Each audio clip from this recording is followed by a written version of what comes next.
നമസ്കാരം. STVയുടെ എല്ലാ പ്രിയപ്പെട്ട പ്രേക്ഷകർക്കും ഇന്നത്തെ പ്രത്യേക അതിഥിയിലേക്ക് സ്വാഗതം. ഇന്ന് നമ്മുടെ അതിഥിയായി പങ്കെടുക്കുന്നത് ഡോക്ടർ KV വിജിത്താണ്.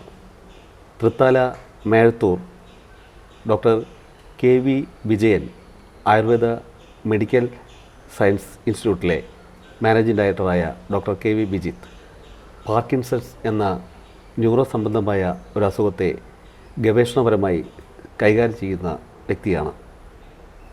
ഇദ്ദേഹത്തിൻ്റെ ആയുർവേദ ഗവേഷണത്തെക്കുറിച്ചും പാർക്കിൻസൺസ് എന്ന രോഗത്തെക്കുറിച്ചും അദ്ദേഹം ഇന്നത്തെ അതിഥിയിലൂടെ നമ്മളോട് വിശദമായി സംസാരിക്കുന്നു.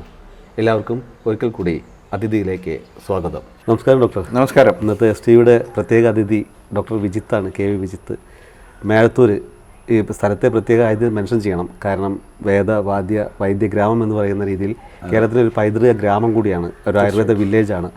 അവിടുത്തെ അറിയപ്പെടുന്ന ഒരു ആയുർവേദ സ്ഥാപനത്തിൻ്റെ അദ്ദേഹത്തിൻ്റെ ഡോക്ടറുടെ അച്ഛനെ ഈ ഒരു ആദ്യം തന്നെ ഓർത്തുകൊണ്ടാണ് ഈ സംഭാഷണത്തിലേക്ക് ഞാൻ ഡോക്ടറെ ക്ഷണിക്കുന്നത്. ഡോക്ടർ KV വിജയൻ സാർ അല്ലേ, അദ്ദേഹത്തിൻ്റെ ഓർമ്മകളെ ഓർത്തെടുത്തുകൊണ്ട് ഞാൻ ഡോക്ടറെ ഈ അതിഥിയായിട്ട് സംസാരത്തിലേക്ക് സ്വാഗതം ചെയ്യുകയാണ്. Thank you very much. ഒരു ആയുർവേദത്തെ സംബന്ധിച്ചോളം 5000 വർഷം പഴക്കമുള്ള ഒരു നമ്മുടെ പാരമ്പര്യമായ ഒരു വൈദ്യശാസ്ത്ര ശാഖയാണ് അല്ലേ. ആയുർവേദത്തെ സംബന്ധിച്ചോളം റിസർച്ച് അല്ലെങ്കിൽ ഗവേഷണ സ്വഭാവം ഇല്ല എന്ന് പറയുന്ന ഒരു ആക്ഷേപമാണ് ആയുർവേദത്തെ താറ്റിക്കെട്ടാൻ പലരും വിമർശകർ ഉപയോഗിക്കുന്നത്.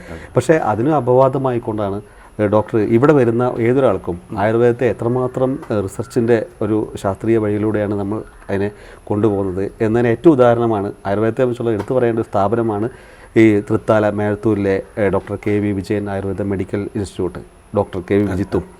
കാരണം ന്യൂറോ സർജിക്കലായ ഒരു ഡിസീസായ പാർക്കിൻസൺസ് പോലെ വളരെ ന്യൂറോ സംബന്ധമായ അസുഖങ്ങൾക്ക് ആയുർവേദം എത്രമേൽ ഫലപ്രദമാണ് എന്നുള്ളതിൻ്റെ ഏറ്റവും വലിയ ഉദാഹരണമാണ്. അതുകൊണ്ട് തന്നെയാണ് ഡോക്ടറുടെ സംഭാഷണം വളരെ ഫലപ്രദമാണ്.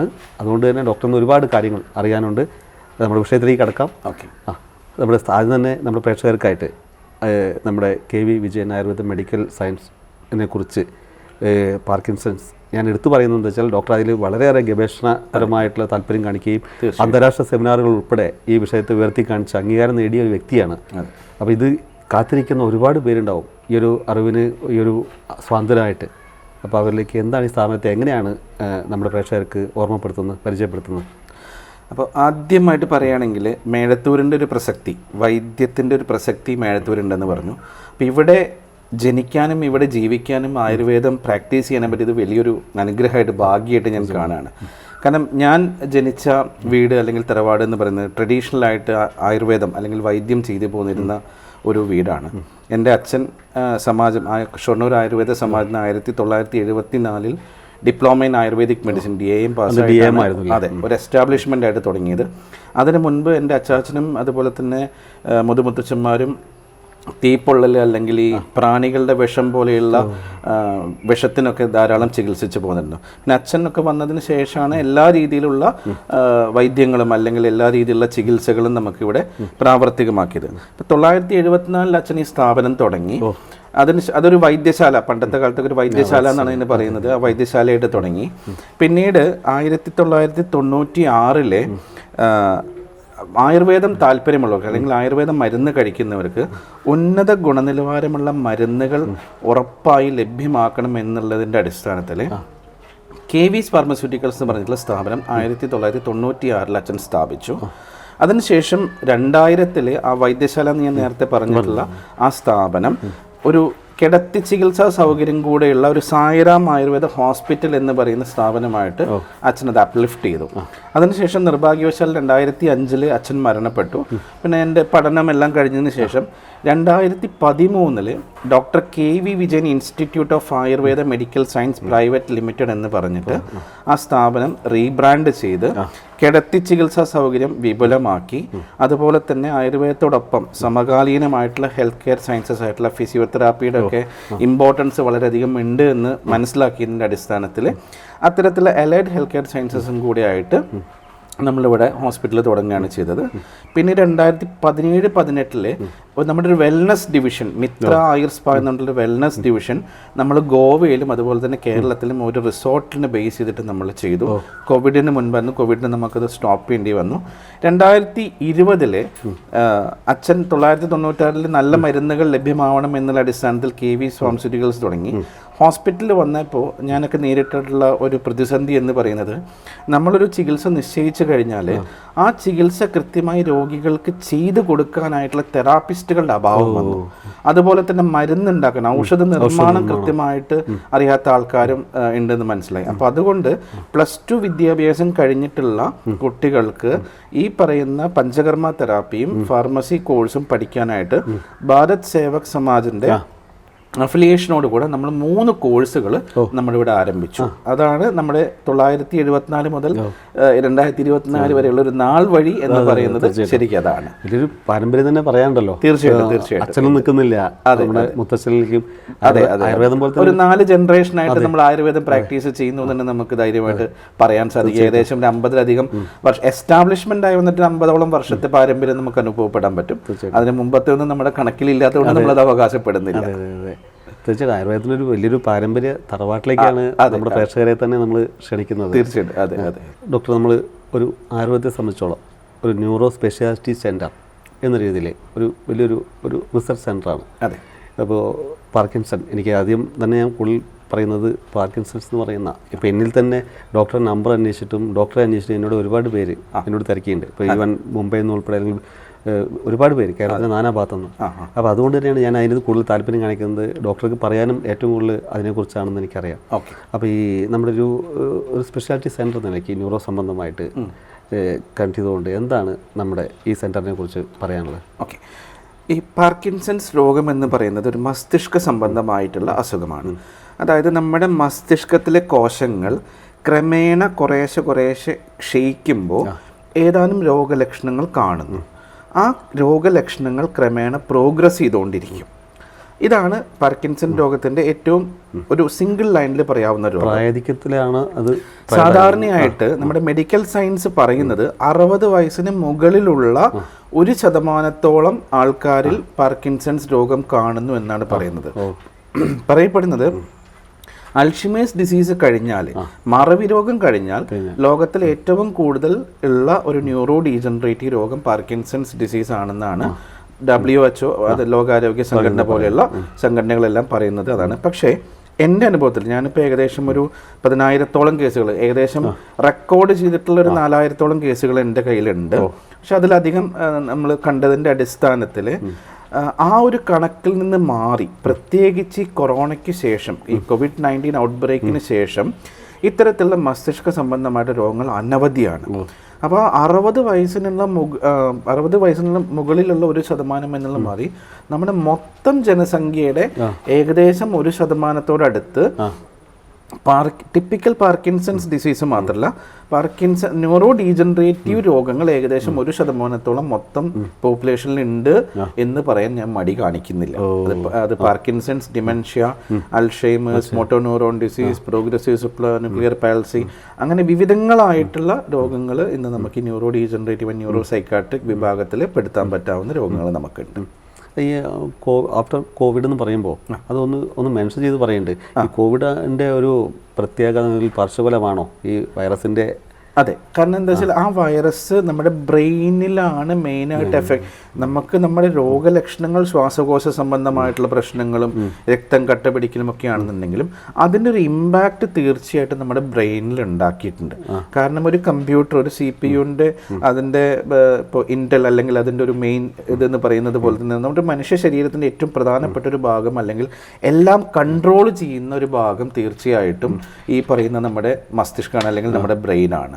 അപ്പോൾ അതുകൊണ്ട് തന്നെ നമ്മുടെ ഹൃദയത്തിൻ്റെ ഫംഗ്ഷൻ ആണെങ്കിലും ശ്വാസകോശത്തിൻ്റെ ഫംഗ്ഷൻ ആണെങ്കിലും നമ്മുടെ ശരീരത്തിൻ്റെ എല്ലാം കൺട്രോൾ ചെയ്യുന്ന ബ്രെയിനാണ്. അപ്പോൾ തീർച്ചയായിട്ടും ഈ കോവിഡിന് ശേഷം സിംറ്റമാറ്റിക്കോ അസിംറ്റമാറ്റിക്കോ ആയിട്ടുള്ള കോവിഡ് വന്നവരിൽ തീർച്ചയായിട്ടും ഈ ബ്രെയിൻ ഡീജനറേറ്റീവ് ഡിസീസസിനുള്ള സാധ്യത വളരെ കൂടുതലാണെന്ന് തന്നെയാണ് എൻ്റെ മാത്രമല്ല പൊതുവെയുള്ള നമ്മുടെ മെഡിക്കൽ റെക്കോർഡ് പ്രകാരം അല്ലെങ്കിൽ സ്റ്റഡികൾ പ്രകാരം റിസർച്ച് പ്രകാരം അത്തരത്തിലുള്ള ഒരു കാര്യമാണ് നമുക്ക് മനസ്സിലാക്കാൻ സാധിച്ചിട്ടുള്ളത്.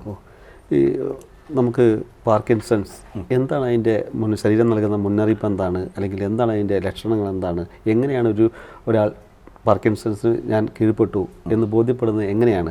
അത് മെഡിക്കൽ സയൻസ് പറയുന്നത് ഒരു ടിപ്പിക്കൽ പാർക്കിൻസൺസ് ഡിസീസ് എന്ന് പറയുന്ന രോഗാവസ്ഥ ഒരു ഡോക്ടർക്ക് ഡയഗ്നോസ് ചെയ്യണം, അല്ലെങ്കിൽ ഇദ്ദേഹം ഇന്നൊരു അസുഖമാണ് എന്ന് സംശയമില്ലാതെ പറയണമെങ്കിൽ 4 രോഗലക്ഷണങ്ങളിൽ 2 രോഗലക്ഷണങ്ങളിലും അദ്ദേഹത്തിന് കാണണം.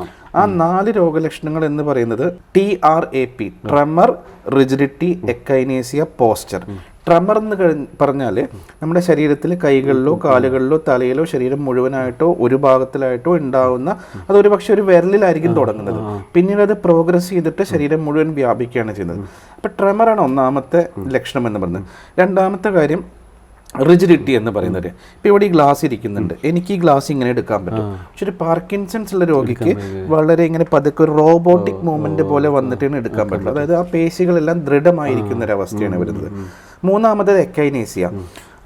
ഒരു വയസ്സോ 1.5 വയസ്സോ അല്ലെങ്കിൽ നടന്ന് തുടങ്ങുന്ന ഒരു കുട്ടി എങ്ങനെയാണോ നടക്കുന്നത്, 2 സ്റ്റെപ്പ് മുന്നിലോട്ട്, 2 സ്റ്റെപ്പ് ഇടത്തോട്ട്, 2 സ്റ്റെപ്പ് വലത്തോട്ട്, ഒന്നിരുന്ന്, അത്തരത്തിലാണ്. അതാണ് എക്കൈനേസിയ എന്ന് പറയുന്നത്. നാലാമത്തെ കാര്യം പോസ്ചർ. ഈ പോസ്ചർ എന്ന് പറയുന്നത് കാലിൻ്റെ മുട്ട് മുഴുവനായിട്ട് നിവർത്താൻ പറ്റാണ്ട് ഷോൾഡർ മുന്നിലോട്ട് ഇങ്ങനെ മടങ്ങി നിൽക്കുന്ന ഒരു പോസ്ചർ ആയിരിക്കും ഈ പറയുന്ന രോഗിക്ക് ഉണ്ടാവുക. മുഖത്ത് ഫേഷ്യൽ എക്സ്പ്രഷൻസ് വളരെ കുറവായിരിക്കും, ഭയങ്കര ഒരു ഭയം നിറഞ്ഞിട്ടുള്ളൊരു ഫേസ് ആയിരിക്കും രോഗിക്ക് ഉണ്ടാവുക. ഈ 4 ലക്ഷണങ്ങളിൽ തീർച്ചയായിട്ടും ശരീരത്തിന്റെ മൊത്തം പേശികളിൽ അത് പ്രകടമാണ്. മുഖത്ത് ഉറപ്പായിട്ടും അത് പ്രകടമായിരിക്കും. മാസ്ക്ഡ് ഫേസ് എന്നാണ് അതിന് പറയുന്നത്. അപ്പോൾ ഈ 4 രോഗലക്ഷണങ്ങളിൽ ഏതെങ്കിലും 2 രോഗലക്ഷണം, അതിൽ എക്കൈനേസിയ നടത്തത്തിന്റെ മൂവ്മെന്റിന്റെ പ്രശ്നം നിർബന്ധമായിട്ടുണ്ടാവണം. അങ്ങനെ ഉണ്ടെന്നുണ്ടെങ്കിൽ നമുക്കതൊരു ടിപ്പിക്കൽ പാർക്കിൻസൺസ് ഡിസീസ്, ആയുർവേദത്തിൽ കമ്പവാദം എന്ന് പറയുന്ന രോഗമായിട്ട് നമുക്ക് സ്ഥിരീകരിക്കാവുന്നതാണ്. അങ്ങനെ ഒരാൾ ഇവിടെ വന്നാൽ നമ്മുടെ മുന്നിൽ എനിക്കറിയാം 4000-ലേറെ അല്ലെങ്കിൽ 10,000-ലേറെ പാർക്കിൻസൺസ് രോഗികളെ കാണുകയും രോഗലക്ഷണങ്ങളെ അടുത്തറിയുകയും അതിനെ ഫലപ്രദമായി നേരിട്ട് ആയുർവേദത്തെ ഉപയോഗിച്ച ആളാണ്. എന്താണ് അവർക്ക്, എങ്ങനെയാണ് ഈ ഇൻ്റർവ്യൂ അവർക്കൊരു ആശ്വാസമായി മാറേണ്ടത്? എങ്ങനെയാണ് ഇതിൽ ആധുനിക വൈദ്യശാസ്ത്രം, ഞാനൊരു കോൺട്രവേഴ്സി ആക്കാൻ പറയല്ല, ആധുനിക വൈദ്യശാസ്ത്രം ഇത്തരത്തിലുള്ള അസുഖത്തിന് പ്രത്യേകിച്ച് രോഗലക്ഷണം ഇഡിയോപ്പതിക് പാർക്കിൻസൺസ് ഡിസീസ് എന്നാണ് അവർ പലപ്പോഴും മെൻഷൻ ചെയ്യാറുള്ളത്. പക്ഷെ ഒരു ആയുർവേദ ഡോക്ടർ എന്നുള്ള നിലയ്ക്ക് നമുക്കിതിൻ്റെ റൂട്ട് കോസ് കണ്ടെത്തി കഴിഞ്ഞാൽ ചികിത്സിക്കാൻ എളുപ്പമാണ്, അല്ലെങ്കിൽ പ്രോഗ്നോസിസ് കുറച്ചും കൂടെ ബെറ്റർ ആയിരിക്കും. ആ രോഗീനെ സംബന്ധിച്ച് അവരുടെ രോഗത്തിന് ആശ്വാസം കിട്ടുന്നത് കുറച്ചും കൂടെ ബെറ്റർ ആയിരിക്കും. അപ്പം ഞാൻ നോക്കാറുള്ള പ്രധാനപ്പെട്ട ഘടകങ്ങൾ എന്ന് പറയുന്നത്, ഒന്ന് പാരമ്പര്യമായിട്ടുള്ള ഘടകങ്ങൾ, അച്ഛനോ അമ്മയ്ക്കോ അല്ലെങ്കിൽ ഗ്രാൻഡ് പാരൻസിനോ അല്ലെങ്കിൽ ക്ലോസ് റിലേറ്റീവ്സ് ആയിട്ടുള്ള ആർക്കെങ്കിലും ഏതെങ്കിലും രീതിയിലുള്ള മസ്തിഷ്ക സംബന്ധമായിട്ടുള്ള അസുഖമുണ്ടോ എന്ന്. അതായത് പാർക്കിൻസൺസ് മാത്രമല്ല, ഡിമെൻഷൻ, നേരത്തെ മെന്റലി റിട്ടാർഡഡ്, മാനസിക രോഗങ്ങൾ അടക്കമുള്ള കാര്യങ്ങൾ ഉണ്ടോ എന്നുള്ളത് നമ്മൾ പരിശോധിക്കും. രണ്ടാമത്തെ കാര്യം ട്രോമ, അതായത് ഒരു ഹെഡ് ഇഞ്ചുറി പറഞ്ഞാൽ എക്സ്റ്റേണൽ ഓർ ഇന്റേണൽ. എക്സ്റ്റേണൽ എന്ന് പറഞ്ഞാൽ റോഡ് ട്രാഫിക് ആക്സിഡന്റ്, തല എവിടെയെങ്കിലും ചെന്ന് ഇടിക്കുക, തലയിൽ എന്തെങ്കിലും വന്ന് വീഴുക പോലുള്ള കാര്യങ്ങൾ. അല്ലെങ്കിൽ ഇന്റേണൽ ചെറിയ രീതിയിലുള്ള സ്ട്രോക്ക്, ഉറക്കത്തിലൊക്കെ ഉണ്ടാകുന്ന മൈൽഡ് സ്ട്രോക്കുകൾ അല്ലെങ്കിൽ ബ്ലീഡുകൾ പോലുള്ള സംഭവങ്ങൾ ഉണ്ടെന്നുണ്ടെങ്കിൽ അത് പിന്നീട് ഒരു ടൈപ്പ് പാർക്കിൻസൺസിനാവാനുള്ള സാധ്യതയുണ്ട്. അതായത് വാസ്കുലർ പാർക്കിൻസോണിസം എന്നാണ് അതിന് പറയുന്നത്. അടുത്തൊരു ഇതെന്ന് പറയുന്നത് ഡ്രഗ് ഇൻഡ്യൂസ്ഡ് പാർക്കിൻസോണിസം. അതായത് കുട്ടിക്കാലത്ത് ഒരു ആസ്മ വന്നു, ഒരു 3 വർഷം 5 വർഷം മരുന്ന് കഴിച്ചു, അല്ലെങ്കിൽ കുട്ടിക്കാലത്ത് ഒരു ഫിറ്റ്സ് വന്നു, നമ്മൾ അപസ്മാരം എന്ന് പറയുന്ന ഒരു ഇത് വന്നു, ആ ഫിറ്റ്സ് വന്നതിന് മരുന്ന് കഴിച്ചു. ആ ആൾക്ക് ഒരു പക്ഷേ 50 60 വയസ്സ് കഴിഞ്ഞാൽ അന്നത്തെ ഒരു ഹിസ്റ്ററി വെച്ചിട്ട് അത് വേറൊരു രീതിയിലുള്ള ഈ പാർക്കിൻസൺസ് ആവാനുള്ള സാധ്യത ഉണ്ട്. അതിന് നമുക്ക് വാസ്കുലാർ എന്നും പറയാം, ഡ്രഗ് ഇൻഡ്യൂസ്ഡ് എന്നും പറയാൻ പറ്റും. പിന്നെ നമ്മൾ ഈ നമ്മുടെ അൾസർ പോലെയുള്ള അസുഖങ്ങൾക്ക് ഗ്യാസിന് എന്ന് പറഞ്ഞിട്ട് നമ്മുടെ നാട്ടിലെ ആൾക്കാർ മെഡിക്കൽ സ്റ്റോറിൽ പോയിട്ട് കഴിക്കുന്നുണ്ട്. ഇതൊരു ഡോക്ടറുടെ നിർദ്ദേശപ്രകാരം അല്ലാതെ സ്ഥിരമായിട്ട് ഇത്തരത്തിലുള്ള മരുന്നുകൾ വാങ്ങിച്ച് കഴിച്ചു കഴിഞ്ഞാൽ അതിന് ഈ പറയുന്ന പാർക്കിൻസൺസ് പോലെയുള്ള കാര്യങ്ങൾ മരുന്ന് ഉപയോഗം നമ്മളെ തീർച്ചയായിട്ടും വരാനുള്ള സാധ്യത. പിന്നെ ഡ്രഗ് അബ്യൂസുകൾ, ആൽക്കഹോൾ, സ്മോക്കിംഗ് പോലുള്ള അതിൻ്റെ അബ്യൂസുകൾ, പിന്നെ കെമിക്കൽ ഇൻട്രാക്ഷൻസ്. ഇവരുടെ ജോലി സംബന്ധമായിട്ട് കെമിക്കൽ ഇൻട്രാക്ഷൻസ് പല രീതിയിൽ വരും. അതായത് കെമിക്കൽസ് മാത്രമാണെന്നില്ല, ഫെർട്ടിലൈസേഴ്സ്, വളങ്ങൾ, പോയ്സൺസ്, കീടനാശിനികൾ, ഹൈ ആൾട്ടിറ്റ്യൂഡിൽ വർക്ക് ചെയ്യുക. അപ്പോൾ നമ്മൾ ഈ ഫ്രീസർ പോലുള്ള സ്ഥലങ്ങളിലൊക്കെ ഒരുപാട് തണുപ്പുള്ള സ്ഥലങ്ങളിലൊക്കെ ഒരുപാട് നേരം വർക്ക് ചെയ്യുന്നവർ, അല്ലെങ്കിൽ ഭയങ്കര ചൂടുള്ള എക്സ്പോഷറിൽ AC അത്ര വരുന്നില്ല, പക്ഷെ അത് ഭയങ്കര തണുപ്പ് മൈനസിലൊക്കെ വർക്ക് ചെയ്യുന്ന സംഭവങ്ങളുണ്ട്. അതിൽ പിന്നെ അതുപോലെ പ്രോപ്പർ ഗിയേഴ്സ്, ഇപ്പോൾ ആർട്ടിസ്റ്റുകൾ പോലെയുള്ള ആൾക്കാരൊക്കെ അവർക്ക് ഈ മഷി മറ്റുപയോഗിച്ച് വരയ്ക്കുമ്പോൾ ഈ പറയുന്ന മുഖവും ഈ പറയുന്നവരുടെ ക്യാൻവാസും വളരെ അടുത്താണ്. അപ്പോൾ ഈ പറയുന്ന ശ്വസിക്കുന്ന സംഭവങ്ങൾ അതൊക്കെ ദീർഘകാലം വന്നു കഴിഞ്ഞാൽ ഇത്തരത്തിലുള്ള പ്രശ്നങ്ങളുണ്ടാവും. ഇതൊന്നും ഒരു റീസൺ അല്ലാതെ വരുന്നതിനെയാണ് നമ്മൾ ഇഡിയോപ്പതിക് പാർക്കിൻസൺസ് ഡിസീസ്, അതായത് പ്രത്യേകിച്ച് കാരണമൊന്നും ഇല്ലാതെയുള്ള രോഗം എന്ന് പറയുന്നത്. ഇതിൽ പാരമ്പര്യമായിട്ടല്ലാതെയുള്ള എല്ലാ തരത്തിലുള്ള പാർക്കിൻസൺ രോഗങ്ങൾക്കും നമുക്ക് നല്ല രീതിയിലുള്ള ഇംപ്രവൈസേഷൻ കാണാറുണ്ട്. പക്ഷെ അതിനും ഇനിയും കുറേ ക്രൈറ്റീരിയ ഉണ്ട്.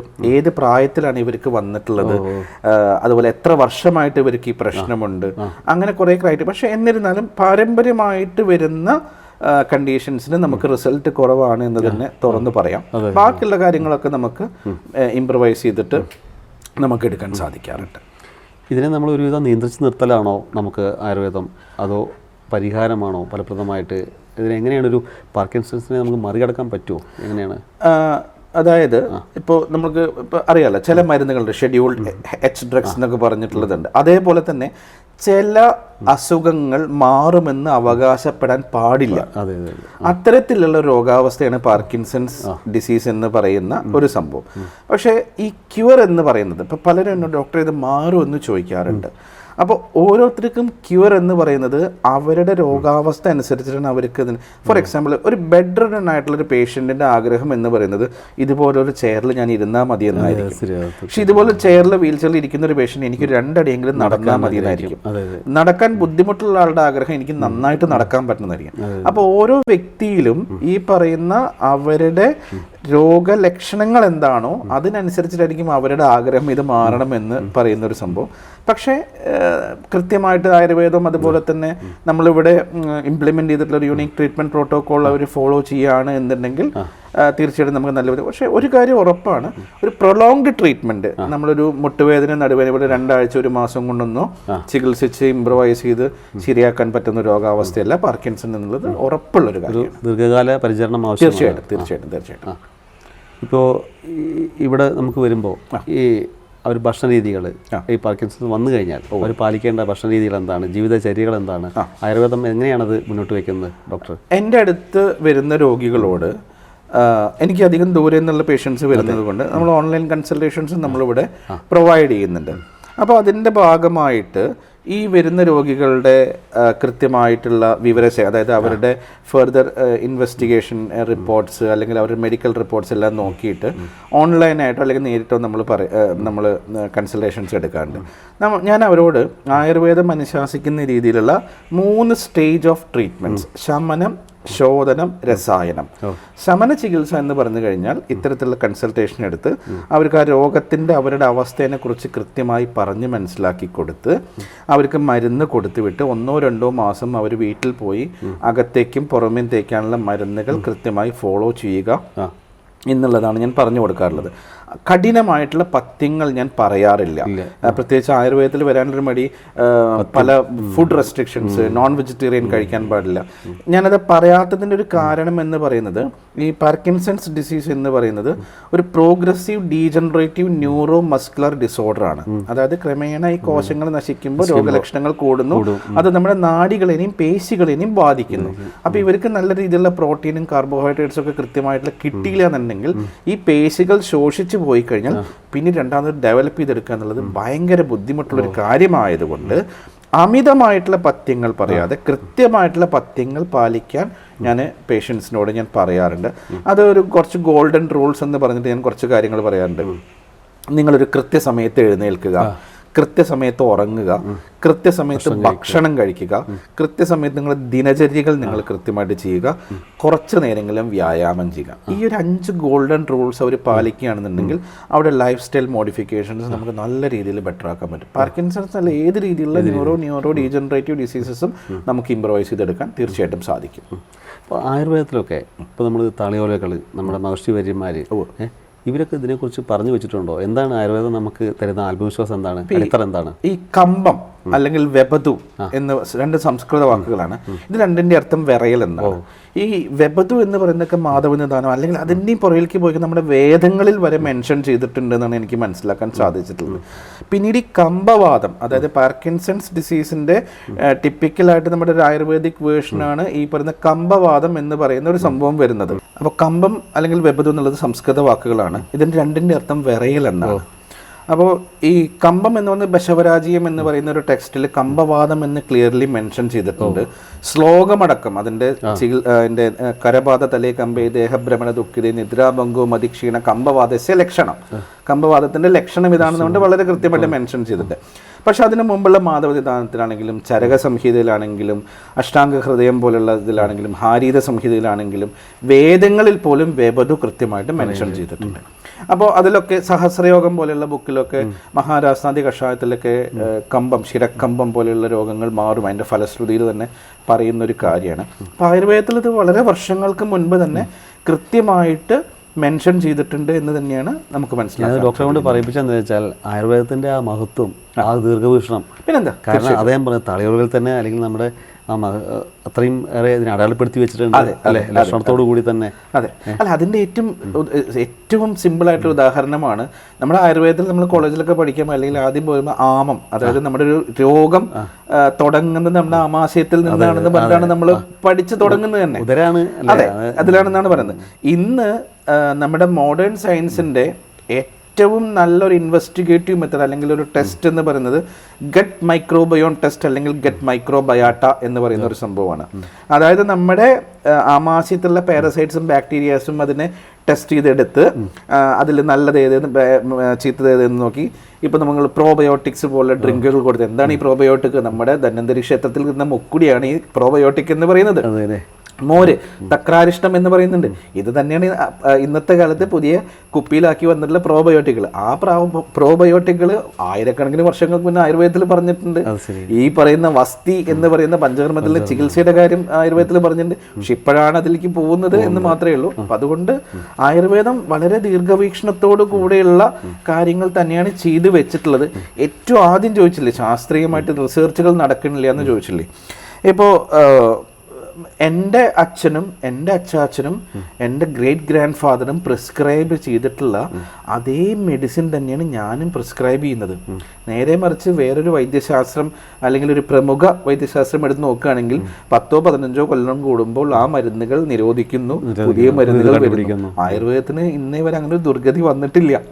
അതൊരു പരിമിതിയാണോ സാധ്യതയാണോ അല്ല എന്ന് വെച്ചിട്ട് റിസർച്ച് ചെയ്യണമെന്നുള്ള അഭിപ്രായക്കാരനല്ല ഞാൻ. കാരണം കഴിഞ്ഞൊരു 10-12 വർഷമായിട്ട് ഞാൻ ചെയ്തിട്ടുള്ള റിസർച്ചുകൾ എന്താണെന്നത് എനിക്ക് വളരെ വ്യക്തമായിട്ട് അറിയാം. കാരണം അങ്ങനെ റിസർച്ച് ചെയ്യാനും മെഡിസിൻ ഡെവലപ്മെന്റ് ഞാൻ ചെയ്തത് കൊണ്ടാണ് പാർക്കിൻസൺ ഡിസീസിൽ ഇന്ന് എന്തെങ്കിലും എനിക്ക് ആവാൻ സാധിച്ചിട്ടുണ്ടെങ്കിൽ തീർച്ചയായിട്ടും ആ റിസർച്ചിന്റെ ഫലം തന്നെയാണ്. ആയുർവേദം താളിയോലകൾ തന്നെ തളച്ചിട്ടിരിക്കുകയാണോ അതോ ഡോക്ടർ വിജിത്തിനെ പോലുള്ള ആളുകളുടെ ഇതിൽ ഗവേഷണ സ്വഭാവത്തോടു കൂടി അല്ലെങ്കിൽ നമ്മൾ ഒരുപാട് ആയുർവേദ മഹാന്മാർ കേരളം സംഭാവന ചെയ്തിട്ടുണ്ട്. അത് ഞാൻ മനസ്സിലാക്കിയിട്ടുള്ള ഒരു ആയുർവേദം അല്ലെങ്കിൽ ഞാൻ ഉൾക്കൊള്ളുന്ന ഒരു ആയുർവേദം അല്ലെങ്കിൽ ആചാര്യന്മാർ പറഞ്ഞു വെച്ചിട്ടുള്ള ഇപ്പോൾ ഒരു യോഗം എന്ന് പറഞ്ഞാൽ ദശമൂലാരിഷ്ടം എന്ന് പറയുന്ന ഒരു യോഗം, ആ യോഗം ഒരു കോൺസെപ്റ്റ് ആണ് എന്നാണ് ഞാൻ മനസ്സിലാക്കുന്നത്. ഇപ്പം നമ്മളൊരു കാർ ഇറങ്ങുമ്പോൾ ഒരു കോൺസെപ്റ്റ് കാർ ആദ്യം ഇറങ്ങും. അതിൽ നിന്ന് പ്രാക്ടിക്കലായിട്ടുള്ള കുറേ മോഡിഫിക്കേഷൻസ് വരുത്തിക്കൊണ്ടാണ് റിയൽ ആയിട്ടുള്ള ഒരു കാർ ഇറങ്ങുന്നത്. അതേപോലെ തന്നെ ഓരോ യോഗങ്ങളും ഓരോ ചികിത്സകളും ഓരോ കാര്യങ്ങളും ആചാര്യൻ പറഞ്ഞു വെച്ചിട്ടുള്ളത് ഒരു കോൺസെപ്റ്റാണ് എന്ന് കണ്ടുകൊണ്ട് ആ കോൺസെപ്റ്റിലേക്ക് ഞാൻ പഠിച്ച വൈദ്യം എൻ്റെ യുക്തി കൂടെ ഇംപ്ലിമെന്റ് ചെയ്ത് അത് രോഗികളിലേക്ക് എത്തിക്കുന്നു. കാരണം ഒരു റിവേഴ്സ് ഫാർമക്കോളജി എന്ന് പറയുന്ന ഒരു സംഭവം ഞാൻ ഫൈൻഡ് ഔട്ട് ചെയ്യുന്നു. അതായത് ഇപ്പോൾ ഒരു രോഗിക്ക് നമ്മളൊരു മരുന്ന് കൊടുക്കുകയാണ്. ആ മരുന്ന് കൊടുത്തു കഴിഞ്ഞാൽ അവർക്ക് ഉണ്ടാവുന്ന മാറ്റങ്ങൾ എന്തൊക്കെയാണ്? ഇപ്പോൾ ഒരു ആയുർവേദം എന്ന് പറയുന്ന ആയുർവേദം മരുന്ന് പറഞ്ഞാൽ ഏതെങ്കിലും ഓരോ രോഗലക്ഷണത്തിനും ഓരോ മരുന്ന് എന്നുള്ളൊരു കോൺസെപ്റ്റ് ആയുർവേദത്തിൽ ഇല്ല. അപ്പം നമ്മൾ കൊടുത്തു കഴിഞ്ഞാൽ അതിൻ്റെ രസം, ഗുണം, വീര്യം, വിഭാഗം, പ്രഭാവം ഇങ്ങനെ പല തലത്തിലാണ് ആ മരുന്ന് ആക്ട് ചെയ്യുന്നത്. അപ്പോൾ ഈ പ്രഭാവം എന്ന് പറയുന്നത് ഉദാഹരണത്തിന് ഇപ്പോൾ കഷായം എന്ന് പറയുന്നത് നമുക്കറിയാം കഷായം എന്ന് പറഞ്ഞാൽ കയപ്പാണ്, തിക്തരസമാണെന്ന് പറയാം. അപ്പോൾ പ്രമേഹത്തിനും ഒരുപാട് കഷായങ്ങളും സംഭവങ്ങളും പറഞ്ഞിട്ടുണ്ട്. പക്ഷെ പ്രമേഹത്തിന് ആയുർവേദത്തിൽ പറഞ്ഞ പ്രമേഹത്തിന് അഗ്രൗഷധം എന്ന് പറയുന്നത് തിക്തരസമാണ് എന്നാണ്. കയപ്പ് രസമുള്ള ഏതും പ്രമേഹത്തിന് എഫക്റ്റീവ് വന്നതാണ്. അതുകൊണ്ടാണ് നമ്മളിവിടെ കൈപ്പയ്ക്ക പോലെയുള്ള കാര്യങ്ങൾ ഇവിടെ ജ്യൂസ് അടിച്ച് കുടിക്കുന്നു, പ്രമേഹം കുറയുന്നു എന്നൊക്കെ പലരും അവകാശപ്പെടുന്നു, യൂട്യൂബിലൊക്കെ പലതും വരുന്നു. അപ്പൊ കയ്പ്പ് രസമുള്ള ഏതും ഇതിന് എഫക്ട്. അപ്പൊ അങ്ങനെ ഒരു എഫക്ട് ആയുർവേദത്തിൽ അതെ, തീർച്ചയായിട്ടും. അങ്ങനെ ഒരുപാട് റിസർച്ചുകൾ ഒരുപാട് ഇനി നടക്കാനുണ്ട് എന്നുള്ള കാര്യത്തിൽ യാതൊരു സംശയമില്ല. പക്ഷെ നടക്കുന്നുണ്ട്. പക്ഷെ ഈ പറയുന്ന ഇവിടുത്തെ ഒരു ന്യൂനത എന്ന് പറയുന്നത്, ഞാനത് പല വേദികളിലും എനിക്ക് അവസരം കിട്ടിയ പല വേദികളിലും പറഞ്ഞിട്ടുണ്ട്. ഇവിടെ നമ്മുടെ നാട്ടിൽ അല്ലെങ്കിൽ ഗ്ലോബലായിട്ട് റിസർച്ച് നടക്കുന്നത് ഒരു മോഡേൺ മെഡിസിൻ്റെ ഒരു ചട്ടക്കൂടുണ്ട്, അല്ലെങ്കിൽ അവരൊരു സ്റ്റാൻഡേർഡ് പ്രോട്ടോകോൾ ഉണ്ടാക്കി വെച്ചിട്ടുണ്ട്. അതിലാണ് മോഡേൺ മെഡിസിൻ്റെ റിസർച്ചുകൾ നടക്കുന്നത്. അതിൽ തെറ്റ് പറയാൻ പറ്റില്ല. പക്ഷേ ഇവിടുത്തെ ഒരു എന്താ പറയുക, ഒരു ദൗർഭാഗ്യം എന്താണെന്ന് വെച്ച് കഴിഞ്ഞാൽ ആയുർവേദത്തിൻ്റെ റിസർച്ച് മെത്തഡോളജി, ആയുർവേദത്തിൻ്റെ റിസർച്ച് പ്രോട്ടോകോളും ആ പറയുന്ന മോഡേൺ വെച്ചിട്ട് വേണം പോവാൻ എന്നുള്ളത് വരുമ്പോഴാണ് ആയുർവേദത്തിൻ്റെ റിസർച്ചുകൾ മുഴുവൻ സക്സസ് അല്ലാതെ വരുന്നൊരു കാര്യമുള്ളത്. ഇപ്പോൾ കൊച്ചിയിൽ തന്നെ ആയുർവേദ ഗ്ലോബൽ കോൺഗ്രസ് ഉണ്ട്. വലിയ നല്ല ചർച്ച ചെയ്യപ്പെട്ട വലിയൊരു സെമിനാറായിരുന്നു. അടുത്ത കാലത്ത് പ്രധാനമന്ത്രി തന്നെ കേരളത്തിൻ്റെ സാധ്യതകളിലേക്ക് വിരച്ചുകൊണ്ട് അദ്ദേഹം പറഞ്ഞത് ആയുർവേദത്തെ, അദ്ദേഹം ഒരു ഉദാഹരണം പറഞ്ഞില്ലേ, അദ്ദേഹം തന്നെ റെക്കമെൻഡ് ചെയ്ത് വിട്ട രോഗിയെ നേത്രചികിത്സയിലൂടെ മാറ്റിയെടുത്ത സംഭവം ആയുർവേദത്തിന് വലിയൊരു അംഗീകാരമായിട്ട് അദ്ദേഹം ലോകത്തോട് വിളിച്ചു പറഞ്ഞു. തീർച്ചയായിട്ടും. അപ്പോൾ ഇതൊക്കെ നമ്മുടെ ആയുർവേദത്തിനും ആയുർവേദ ഡോക്ടർമാർക്കും ആയുർവേദത്തെ സ്നേഹിക്കുന്നവർക്കും ഒക്കെ വലിയൊരു അംഗീകാരം തന്നെയല്ലേ? 100% അംഗീകാരം. അതിൽ വലിയൊരു പ്രചോദനമാണ്. അപ്പം അതിൻ്റെ ഭാഗമായിട്ട് തന്നെ ആയുർവേദം പ്രൊപ്പഗേറ്റ് ചെയ്യുക എന്നുള്ളത് ഓരോ ആയുർവേദ ഡോക്ടർമാരെയും അല്ലെങ്കിൽ ആയുർവേദം താല്പര്യമുള്ള ഓരോ വ്യക്തിയും നിർബന്ധമായിട്ട് ചെയ്യേണ്ട ഒരു കാര്യം തന്നെയാണെന്നാണ് എനിക്ക് പറയാനുള്ളത്. ഇപ്പോൾ ഡോക്ടർ തന്നെ ഈ മേഴത്തൂർ പോലൊരു ഗ്രാമത്തിലേക്ക്, ആയുർവേദത്തിൻ്റെ സുഗന്ധം പറഞ്ഞൊരു ഒരു ഗ്രാമമാണ്, ഇവിടേക്ക് വിദേശികളെ വരെ ആകർഷിക്കാൻ താങ്കൾക്ക് കഴിയുന്നു. ആയുർവേദത്തിൻ്റെ ഒരു ശക്തിയല്ലേ അത്? ഉറപ്പായിട്ടും, ഒരു സംശയമില്ല. കാരണം വിദേശികളൊക്കെ എന്ന് പറഞ്ഞാൽ നമ്മളെക്കാളും സെൻസിറ്റീവാണ്. നമ്മൾ അവർക്ക് അതിൻ്റെ കാര്യം കൃത്യമായി പറഞ്ഞ് മനസ്സിലാക്കി കൊടുത്തു കഴിഞ്ഞാൽ നമ്മളതിനെക്കാട്ടും ഒരുപക്ഷെ ആയുർവേദം ഫോളോ ചെയ്യുന്നത് അവരാണെന്ന് നമുക്ക് പറയാൻ സാധിക്കും.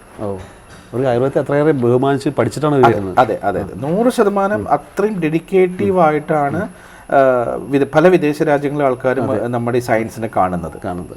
ഞാൻ വീണ്ടും പാർക്കിൻസൺസിലേക്ക് വന്നു കഴിഞ്ഞാൽ ഇവിടെ പഞ്ചകർമ്മ ഇതിന് ഒരു ട്രീറ്റ്മെൻ്റ് ആണ് അല്ലേ, ഫിസിയോതെറാപ്പി. ഇതിനെ എങ്ങനെയാണ് ചേർത്ത് വെച്ച്, എങ്ങനെയാണ് നമ്മുടെ ഒരു ട്രീറ്റ്മെന്റ് എങ്ങനെയാണ്? അതിന് മുൻപായിട്ട് നേരത്തെ പറഞ്ഞൊരു ചോദ്യത്തിന് കുറച്ചൊരു ഭാഗം ബാക്കി നിൽക്കുന്നുണ്ട്. എന്താണെന്ന് വെച്ച് കഴിഞ്ഞാൽ എങ്ങനെയാണ് ട്രീറ്റ്മെന്റ് വെച്ചാൽ ഞാൻ പറഞ്ഞു 3 സ്റ്റെപ്പ്: ശമനം, ശോധനം, രസായനം. അപ്പൊ ശമന ചികിത്സ എന്ന് പറയുന്ന കൺസൾട്ടേഷൻ വന്ന് രോഗിക്ക് മരുന്ന് കൊടുത്ത് വിടുന്നു. 1-2 മാസം കഴിഞ്ഞാൽ പിന്നെ നമ്മൾ ശോധന ചികിത്സയ്ക്കായിട്ട്, ശോധന ചികിത്സ പറഞ്ഞാൽ പഞ്ചകർമ്മങ്ങളാണ്, അതിനായിട്ട് നമ്മൾ ഹോസ്പിറ്റലിൽ അഡ്മിറ്റ് ആവാൻ പറയുന്നു. 21 ദിവസമാണ് നമ്മൾ ഏറ്റവും ചുരുങ്ങിയത് അഡ്മിറ്റ് ആവാൻ പറയുന്നത്. 21 ദിവസം നമ്മൾ വെറുതെ ഒരു സംഭവം നമ്മൾ പറയുന്നതല്ല. കാരണം 21 ദിവസം എടുക്കും ഒരു പുതിയൊരു കാര്യം നമ്മുടെ ശരീരത്തിൽ നമ്മൾ ആ വ്യക്തിയിൽ ചെയ്യുമ്പോൾ ബ്രെയിൻ അത് കളക്ട് ചെയ്ത് ബ്രെയിൻ വീണ്ടും അതിനോട് അഡാപ്റ്റ് ചെയ്ത് അതിനനുസരിച്ചിട്ട് ബ്രെയിനിൽ കുറച്ച് മാറ്റങ്ങൾ, ആ ഒരു ടൈം അറൗണ്ട് എന്ന് പറയുന്നതാണ് 21 ദിവസം. സ്വീകരിക്കാനും അതാണ്. അപ്പോൾ അതുകൊണ്ടാണ് നമ്മൾ 21 ദിവസം എന്ന് പറയുന്നത്. ഈ പഞ്ചകർമ്മങ്ങൾ അറിയാലോ, പഞ്ചകർമ്മങ്ങളാണ്. പക്ഷെ പാർക്കിൻസൺസ് പോലെയുള്ളതിൽ നമ്മൾ ഈ 5 കർമ്മങ്ങളും നമ്മൾ ചെയ്യാറില്ല. നമ്മൾ വസ്തിയും നസ്യവും, അതായത് വസ്തി തന്നെ 2 തരത്തിലുണ്ട്. മാത്രാവസ്തി, കഷായവസ്തി, അത് സ്നേഹവസ്തി, നിരൂഹവസ്തി എന്ന് പറയുന്ന 2 രീതിയിലുണ്ട്. ആ വസ്തിയും നസ്യവുമാണ് ഇതിൽ നമ്മൾ പ്രധാനമായിട്ട് ചെയ്യുന്നത്. അപ്പോൾ വസ്തിബിർ ചികിത്സാർത്ഥം, ചികിത്സയുടെ പകുതി വസ്തിയാണെന്നാണ് ആചാര്യൻ പറഞ്ഞു വെച്ചിട്ടുള്ളത്. അതുകൊണ്ട് തന്നെ എൻ്റെ വ്യക്തിപരമായിട്ടുള്ള അഭിപ്രായം കഷായവസ്തി എന്ന് പറയുന്ന നിരൂഹവസ്തിക്കാണ് ഏറ്റവും കൂടുതൽ എഫക്റ്റ് ഉള്ളത്. കാരണം നമ്മുടെ ബ്രെയിനിൽ നിന്നൊരു നെർവ് നമ്മുടെ ഡയറക്റ്റായിട്ട് നമ്മുടെ ആമാശയത്തിലേക്ക് വരുന്നുണ്ട്.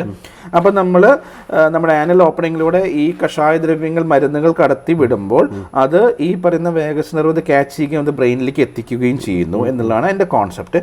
രണ്ടാമത്തത് നമ്മുടെ ബ്രെയിനിലേക്കുള്ള ഡയറക്റ്റ് ഒരു ഓപ്പണിംഗ് ആണ് നമ്മുടെ മൂക്ക് എന്ന് പറയുന്നത്. അപ്പോൾ നമ്മൾ ഈ മൂക്കിലൂടെയുള്ള മരുന്നിൻ്റെ പ്രയോജനം നസ്യം എന്ന് നമ്മൾ പറയുന്നത്. ഇത് രണ്ടും വളരെ ക്രൂഷ്യലായിട്ടുള്ള ഒരു എഫക്റ്റാണ് നമ്മൾ പഞ്ചകർമ്മയിൽ വരുന്നത്. പിന്നെ ആയുർവേദ ട്രീറ്റ്മെന്റ് എന്ന് പറഞ്ഞാൽ പഞ്ചകർമ്മ മാത്രമല്ല, ആയുർവേദ തെറാപ്പീസ്, ആയുർവേദ ഡയറ്റ്, അത് കാരണം ഈ പാർക്കിൻസൺ പേഷ്യൻസിൻ്റെ മെറ്റാബോളിസം എന്ന് വെച്ച് കഴിഞ്ഞാൽ അവർ കഴിക്കുന്ന ഭക്ഷണം കൃത്യമായി ദഹിക്കണം, ആ ദഹിച്ചത് അബ്സോർബ് ആവണം, അബ്സോർബ് ചെയ്ത് എനർജി ആയിട്ട് കൺവേർട്ട് ആവണം. ഈ ഒരു പ്രോസസ്സിൻ്റെ മെറ്റാബോളിസം എന്ന് പറയുന്നത് ഇവർക്ക് അബ്സോർപ്ഷൻ കുറവായിരിക്കും. അപ്പം നമ്മൾ ഈ മെറ്റാബോളിസം എൻഹാൻസ് ചെയ്യുന്ന മരുന്നുകൾ നമുക്ക് ആദ്യം കൊടുക്കേണ്ടതായിട്ടുണ്ട്. പിന്നെ ശരീരത്തിൽ എന്തെങ്കിലും ഒരു ദൂഷ്യവിഷം എന്നുള്ളൊരു വാക്കാണ് നമ്മൾ ഉപയോഗിക്കുന്നത്. എന്തെങ്കിലും ആവശ്യമില്ലാത്ത സംഭവങ്ങൾ അത് നമ്മൾ പുറത്തെടുത്ത് കളയേണ്ടതായിട്ടുണ്ട്. എന്നിട്ട് വേണം അങ്ങനെയാണ് നമ്മൾ ഈ പറയുന്ന റീസ്റ്റോർ ചെയ്തെടുക്കുന്നത്. അപ്പോൾ അതുകൊണ്ടാണ് നമ്മൾ ഒരു 21 ഡേയ്സ് എന്ന് നമ്മൾ പറയുന്നത്. ഇതാണ് ശോധന ചികിത്സ. ഈ ശോധന ചികിത്സ ചെയ്യുമ്പോൾ ആ പേഷ്യൻറ്റിന് നമ്മൾ നമ്മുടെ ഒരു യുണീക്ക് ട്രീറ്റ്മെൻറ്റ് പ്രോട്ടോകോൾ എന്ന് പറയുന്ന physiotherapy, psychology counselling, audiology, occupational therapy, yoga, pranayama, dietetics, ഇത്രയും കാര്യങ്ങൾ നമ്മൾ പഠിപ്പിച്ചു കൊടുക്കുന്നു. എന്തിനാന്ന് വെച്ച് കഴിഞ്ഞാൽ ഞാൻ നേരത്തെ പറഞ്ഞൊരു 5 ഗോൾഡൻ റൂൾസ് ഉണ്ടല്ലോ, അത് ഇവർ കൃത്യമായിട്ട് ഫോളോ ചെയ്യണം. ഇപ്പോൾ ഒരു പാർക്കിൻസൺ പേഷ്യൻ്റ് അവർക്ക് ബാലൻസിന് പ്രശ്നം ഉണ്ടാവും, നടക്കാൻ ബുദ്ധിമുട്ടുണ്ടാവും.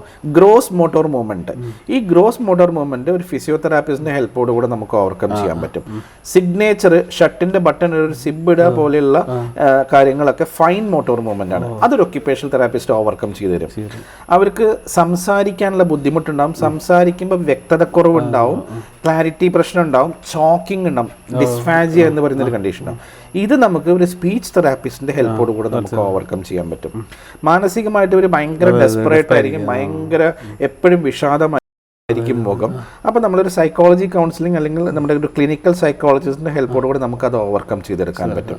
നേരത്തെ ഞാൻ പറഞ്ഞ മെറ്റാബോളിസത്തിൻ്റെ തന്നെ ഒരു ഡയറ്റീഷ്യൻ കൃത്യമായിട്ട് ഒരു വെജിറ്റേറിയൻ ഒരു നോൺ വെജിറ്റേറിയൻ ഒരു മിക്സഡ് ഡയറ്റ് ഫോളോ ചെയ്ത് അവരുടെ വൈറ്റമിൻ ഡി, വൈറ്റമിൻ B12 പോലെയുള്ള കാര്യങ്ങൾ നോർമൽ ആക്കാൻ വേണ്ടിയിട്ട് ഒരു ഡയറ്റ് തക്കും. പിന്നെ യോഗ, ഈ നമ്മുടെ രാജ്യം ഈ ലോകത്തിന് സംഭാവന ചെയ്തിട്ടുള്ള ഒരു വലിയൊരു കാര്യമാണ് യോഗ എന്ന് പറയുന്നത്. അതെ. അപ്പോൾ ആ യോഗ കൃത്യമായിട്ട്, അതായത് ബ്രീത്ത് നമ്മൾ കൃത്യമായി എടുത്തുകൊണ്ട് വളരെ മൈൽഡായിട്ടുള്ള ഒരു ഫിസിക്കൽ എക്സസൈസും കൊണ്ട് ചെയ്ത്, കാരണം ഈ ലങ് കപ്പാസിറ്റി എന്ന് പറയുന്നത് പീപ്പിൾ വിത്ത് ന്യൂറോ ഡീജനറേറ്റീവ് ഡിസീസിൽ ഭയങ്കര ഇമ്പോർട്ടൻ്റ് ആണ്. അപ്പോൾ അതുകൊണ്ട് തന്നെ പ്രാണായാമം പോലെയുള്ളതൊക്കെ ലങ് കപ്പാസിറ്റി കൂട്ടാനും അതുവഴി നമുക്ക് കൃത്യമായിട്ടുള്ള ഓക്സിജൻ സപ്ലൈ, ബ്ലഡ് സപ്ലൈ ഉണ്ടാക്കാനൊക്കെ സാധിക്കും. ഇങ്ങനെയാണ് നമ്മുടെ ആയുർവേദ തെറാപ്പീസും ആയുർവേദ പഞ്ചകർമ്മയും കൂടെ ബ്ലെൻഡ് ചെയ്തിട്ടുള്ള ശോധന ചികിത്സ എന്ന് പറയുന്ന ഒരു സംഭവം നമ്മൾ പറയുന്നത്.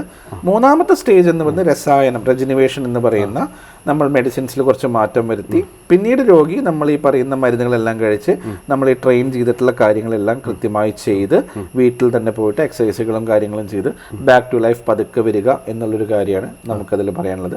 വർഷത്തിലൊരിക്കൽ ഇത്തരത്തിലുള്ളൊരു പഞ്ചകർമ്മ ട്രീറ്റ്മെന്റ് എടുക്കുന്നത് ലോഞ്ചിവിറ്റി, അതായത് ആരോഗ്യത്തോടു കൂടെ ഒരുപാട് കാലം നമുക്ക് ഇരിക്കാനുള്ള ഒരു അവസ്ഥയും കൂടെ നമുക്ക് ഉണ്ടാക്കി തരുന്നു.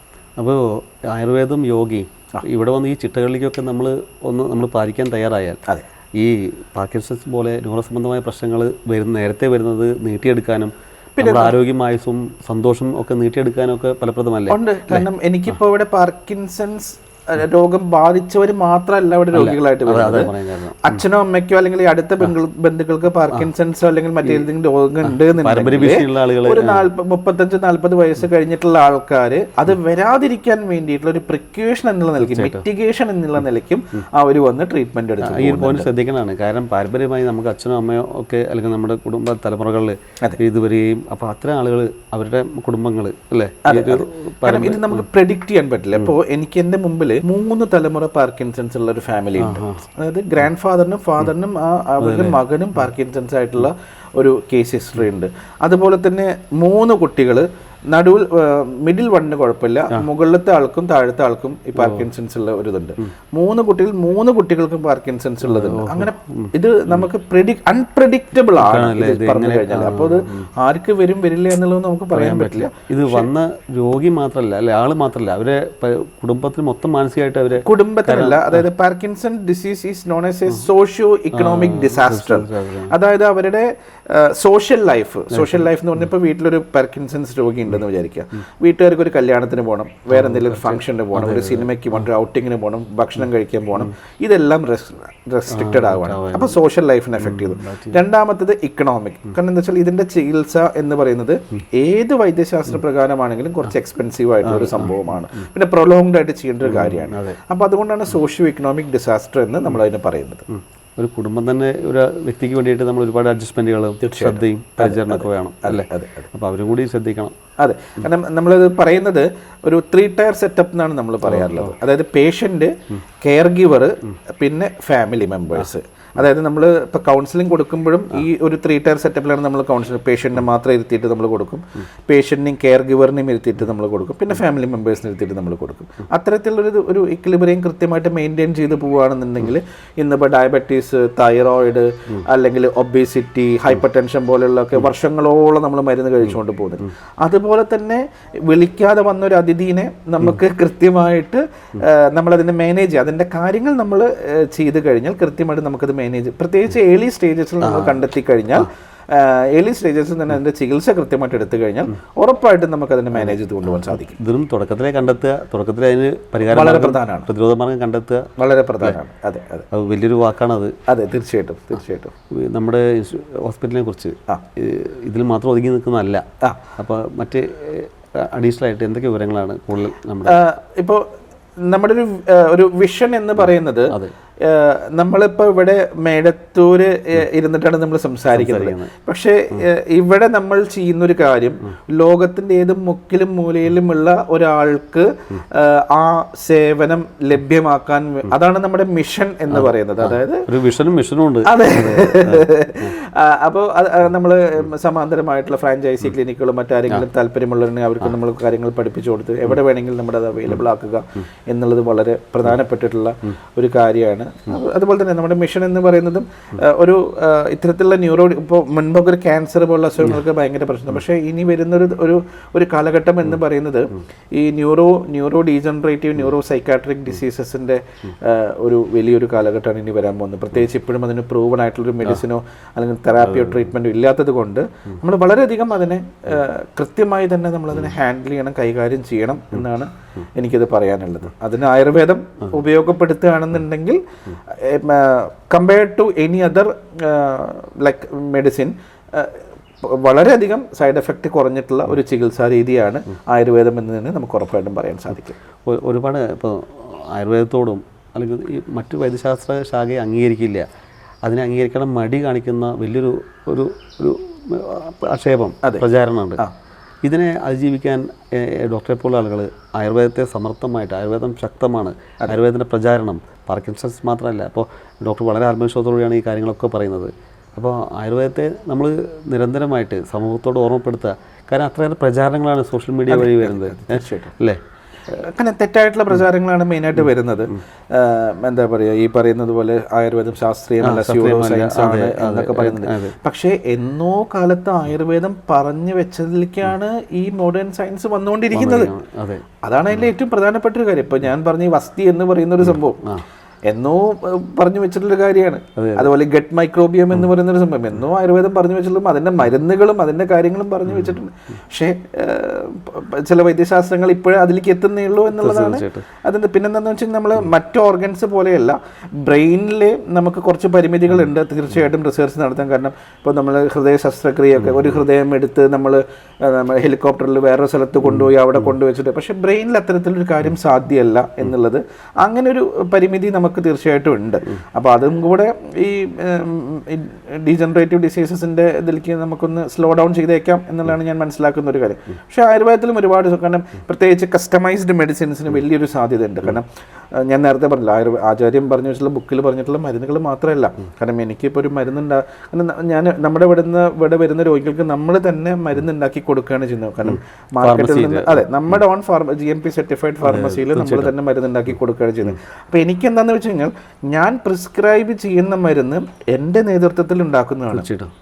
അതിലെന്ത് മരുന്ന് അടങ്ങിയിട്ടുണ്ട് എന്നും അതിന് എത്ര ക്വാളിറ്റി ഉറപ്പ് വരുത്താമെന്നും എനിക്കൊരു ഉത്തമ ബോധ്യമുണ്ട്. നേരെ മറിച്ച് ഒരു മാർക്കറ്റിൽ നിന്നൊരു മരുന്ന് വാങ്ങിക്കുമ്പോൾ ഒരുപാട് ഫാക്ടേഴ്സ് അതിനുണ്ട്. അപ്പോൾ അത് ഓവർകം ചെയ്യാൻ തീർച്ചയായിട്ടും ഒരു കസ്റ്റമൈസ്ഡ് ഹെർബോമിനൽ കോമ്പിനേഷൻസ് എന്ന് പറയുന്ന ഒരു സംഭവം തീർച്ചയായിട്ടും നമ്മളതിനെ ഹെൽപ്പ് ചെയ്യാറുണ്ട്. ഇപ്പോൾ ആയുർവേദം എന്ന് പറയുമ്പോൾ ഒരുപാട് ആർത്രൈറ്റിസ്, വാദസംബന്ധമായ ഏറ്റവും കൂടുതൽ ആശ്രയിക്കുന്ന ആയുർവേദത്തെയാണ്. അതിനും അത്തരം ചികിത്സാ രീതികൾ എങ്ങനെയാണ് നമ്മൾ സ്വീകരിക്കുന്നത്? ഇപ്പോൾ നമുക്കിവിടെ എന്ന് പറഞ്ഞാൽ, ഞാൻ പാർക്കിൻസൺസിൻ്റെ ഒരു സ്പെഷ്യാലിറ്റി സെൻ്ററാണ്, ഫോക്കസ് അതാണ്. നമ്മളൊരു യൂണിക് ട്രീറ്റ്മെൻറ്റ് പ്രോട്ടോകോൾ ഉണ്ടാക്കി എടുത്തിട്ടുണ്ട് എന്നുള്ളത് ശരിയാണ്. പക്ഷേ നമുക്കിവിടെ നല്ലൊരു ഫിസിയോതെറാപ്പി ഡിപ്പാർട്ട്മെൻറ്റിലുണ്ട്. സ്പൈൻ ആൻഡ് ജോയിൻറ്റ് കെയർ, ഇപ്പോൾ ഈ cervical spondylosis, lumbar spondylosis, IVDP, disc, sciatica പോലുള്ള സംഭവങ്ങൾ നമ്മളിവിടെ കൃത്യമായിട്ട് മാനേജ് ചെയ്യുന്നുണ്ട്. വ്യൂമൻ വെൽനെസ്, അതുപോലെ തന്നെ നമ്മുടെ ഇൻഫെർട്ടിലിറ്റി പോലുള്ള കാര്യങ്ങൾ അത് നമ്മൾ മാനേജ് ചെയ്യുന്നുണ്ട്. സോറിയാസിന് നമുക്ക് പ്രൂവൺ റിസൾട്ടുകൾ നമുക്ക് കിട്ടാറുണ്ട്. അതെല്ലാം നമ്മൾ ചെയ്യുന്നുണ്ട്. എന്നിട്ട് പറഞ്ഞതിൻ്റെ കൂട്ടത്തിൽ പറയണ ഈ പാർക്കിൻസൺസ് ഡിസീസ് പലപ്പോഴും ഇപ്പോൾ സെർവൈക്കൽ മൈലോപ്പതി എന്ന് പറയുന്ന ഒരു കണ്ടീഷൻ ഉണ്ട്. ഈ സെർവൈക്കൽ മൈലോപ്പതിയിലും വിറയലൊഴികെ പാർക്കിൻസൺ രോഗത്തിൽ കാണുന്ന എല്ലാ രോഗലക്ഷണങ്ങളും ഉണ്ടായിരിക്കും.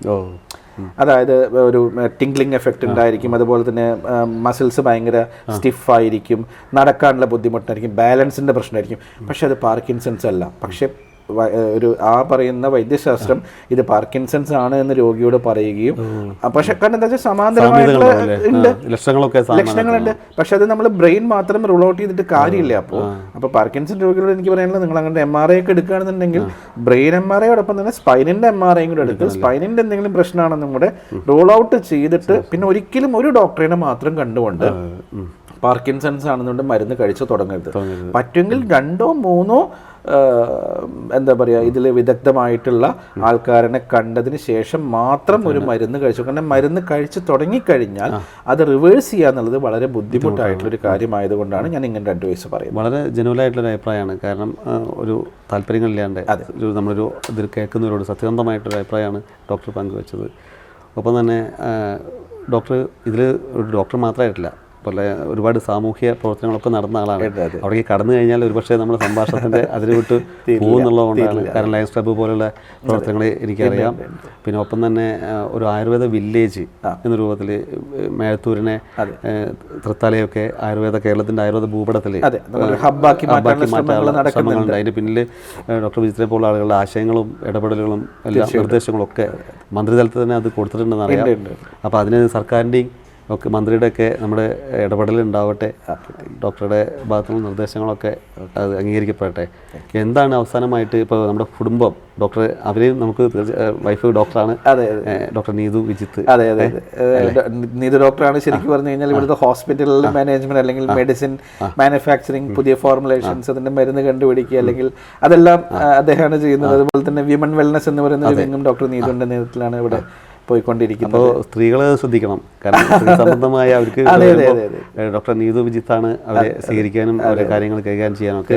അപ്പോൾ ഒരു വനിതാ ഡോക്ടറുടെ സേവനം കൂടി ഇവിടെ ഉണ്ട് എന്നുള്ളത് കൂടി നമ്മുടെ പ്രേക്ഷകർക്ക് ഓർമ്മപ്പെടുത്താണ്. അവസാനമായിട്ട് ഈ സംസാരത്തിൻ്റെ സമയപരിമിതി കൊണ്ടാണ്. കാരണം എന്താണ് എന്തെങ്കിലും നമുക്ക് കൂടുതലായിട്ട് നമ്മുടെ പ്രേക്ഷകരോട് പറയാൻ ഉണ്ടെങ്കിൽ? ഒറ്റവാക്കിൽ പറയുന്നത് സർവേ സന്ത് നിരാമയ, ലെറ്റ് ഓൾ ബി ഹെൽത്തി. അതിന് ആയുർവേദം ശീലമാക്കണം. ആദ്യമേ ആയുർവേദം നമ്മൾ ശീലമാക്കണം. കാരണം വളരെ ട്രഡീഷണൽ ആയിട്ടുള്ള നമ്മുടെയൊക്കെ ഒരു 2-3 മുൻപിലത്തെ തലമുറ പോയി കഴിഞ്ഞാൽ ആയുർവേദം മാത്രം ശീലിച്ചു വന്നിരുന്നവരാണ്. അവരൊന്നും കാണാതെ അങ്ങനെ ചെയ്യില്ല. എന്ന് വെച്ച് ഇന്നത്തെ ലൈഫ്, പ്രത്യേകിച്ച് ഇന്നത്തെ ഒരു വളരെ ഫാസ്റ്റ് ആയിട്ടുള്ള ലൈഫ് സ്റ്റൈലിൽ നമ്മളത് പോകരുത് എന്നല്ല പറയുന്നത്. പക്ഷെ പരമാവധി നമ്മൾ ആയുർവേദത്തോട് ഇണങ്ങി, ആയുർവേദം എന്ന് പറഞ്ഞാൽ പ്രകൃതിയാണ്, പ്രകൃതിയോട് ഇണങ്ങി ജീവിക്കുമ്പോൾ അതിൻ്റെ ചില പോരായ്മകൾ ഉണ്ടെങ്കിലും അതിൻ്റെ ഒരു റിസൾട്ട് എന്ന് പറയുന്നത് ഫ്യൂച്ചറിസ്റ്റിക് ആണ്. വരും തലമുറയ്ക്കും നമ്മുടെ ലോഞ്ചിവിറ്റി കൂട്ടാനും അത് തീർച്ചയായിട്ടും വളരെയധികം ഹെൽപ്ഫുൾ ആണ്. അപ്പോൾ ഒരിക്കൽ കൂടെ പറയുന്നു, സർവേ സന്ത് നിരാമയ, ലെറ്റ് ഓൾ ബി ഹെൽത്തി. ആയുർവേദം ആദ്യമേ ശീലമായിട്ടും. കാരണം ആയുർവേദം എന്ന് പറയുന്നത് തന്നെ ആയുസിന്റെ വേദം എന്നാണ് അല്ലേ? നമ്മുടെ ആരോഗ്യത്തെയും ആയുസിനൊക്കെ സംരക്ഷിച്ചു തരികയും നീട്ടിത്തരികയും എല്ലാം ചെയ്യുന്നതാണ് ആയുർവേദം. അപ്പോൾ ഒരു ഓണക്കാലം കൂടിയാണ്. കാരണം നമ്മൾ തിരുവോണം ആഘോഷിക്കാൻ പോവാണ് മലയാളികളെ. നമ്മുടെ ഇവിടെ വന്നപ്പോൾ ഞങ്ങളെ സ്വീകരിച്ചതും വലിയൊരു മനോഹരമായിട്ടുള്ള ഒരു പൂക്കളമാണ്. ഇവിടുത്തെ അന്തരീക്ഷം, ഓണത്തിൻ്റെ അന്തരീക്ഷം കൂടി ചേർന്ന് നിൽക്കുമ്പോൾ പിന്നെ ഇവിടെ വരുമ്പോൾ ഞങ്ങൾ ആദ്യം സ്വീകരിക്കുന്ന ആയുർവേദത്തിൻ്റെ ഒരു അന്തരീക്ഷമാണ്. അപ്പോൾ ഇവിടെ വരുന്ന ഓരോരുത്തരും ഈ ആയുർവേദത്തിൻ്റെ സുഗന്ധം മനസ്സിലും ശരീരത്തിലൊക്കെ സ്വീകരിച്ചിട്ടാണ് പോകുന്നത്. തീർച്ചയായും. അപ്പോൾ ഈ ഓണത്തിന് ഞങ്ങളുടെ STVയുടെ എല്ലാവിധ ആശംസകളും ഞങ്ങൾ അർപ്പിക്കുകയാണ്. ഒപ്പം എല്ലാ പ്രേക്ഷകർക്കും സമ്പൽ സമൃദ്ധിയുടെ ഒരു ഓണം തന്നെ ആശംസിക്കുന്നു. അപ്പോൾ നമ്മുടെ ധന്വന്തരി മഹർഷി സാക്ഷ്യത്തിലാണ് ഈ സംസാരം. തീർച്ചയായിട്ടും അർത്ഥവത്തായുള്ള ഒരു സംഭാഷണമായിരുന്നു. നമ്മുടെ പ്രേക്ഷകർ അത് വളരെ ഒരു അവയർനെസ്സോടു കൂടി കേൾക്കും എന്നുള്ള ഉറപ്പുണ്ട്. അവർ അറിവിലേക്കായിട്ട് ഡോക്ടർ ഇവിടെ നമ്മുടെ ഒരു ഫോൺ നമ്പർ ഒന്ന് ഷെയർ ചെയ്താൽ നമ്മുടെ ഇവിടെ ഒരു ഹെൽത്ത് കെയർ അഡ്വൈസർ ഉണ്ട്. അവരെന്നെ വിളിക്കാനുള്ള നമ്പർ 7034992442. ഒരിക്കൽ കൂടെ പറയാം, 7034992442.